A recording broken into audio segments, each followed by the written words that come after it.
Welcome to Morning Manna. My name is Anna, and we're on day 3 of our look into one story in the book of Judges. Over the last 2 days, we've set the scene, and today we're going to meet the first of 3 warriors in our story. Now, a few years ago, I noticed that the release of a certain movie had sparked something in women around the world. Suddenly, they were ready to carry a shield and a sword and set up a ninja warrior training course in their backyards. These women were ready to charge into battle to save the day, to be the heroine in their own story. I'm not endorsing the movie, but watching the impact it had on my friends reminded me that the idea of a battle-ready lady was not birthed in Hollywood. In fact, our story in the book of Judges illustrates this really well. Throughout this week, we'll look at the cast of characters. Really, we'll look at the character of God and the way His character at work in them shaped their character. Our story begins in Judges chapter 4. We're going to look at verses 1 through 3 right now. And the people of Israel again did what was evil in the sight of the Lord after Ehud died.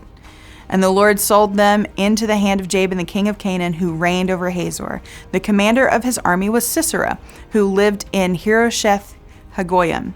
Then the people of Israel cried out to the Lord for help, for he had 900 chariots of iron and oppressed the people of Israel cruelly for 20 years.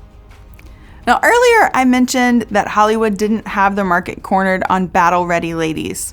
Verse 4 says, "Now Deborah, a prophetess, the wife of Lappidoth, was judging Israel at the time."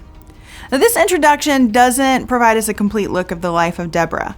In fact, the story as a whole only gives us a sketch into the lives of these ordinary characters, but their responses to God in the midst of difficulty create a sketch of their character and the character of God that's revealed through them. So what have we learned about Deborah? Well, we know that she's a prophetess. That means that she heard from God. She heard what God said and relayed it to the people of Israel. She was a wife. Now, this is a patriarchal society, so women during this time period were always introduced in relation to the men whose household they belonged. This doesn't mean that as a woman she was oppressed or had no rights, but more often than not, the role of a woman was in the home, which makes her a less than obvious choice for the next role that we find her in. She was a judge. Now, the word of wisdom gift was strong with the judges, meaning she helped people resolve issues with the wisdom of God.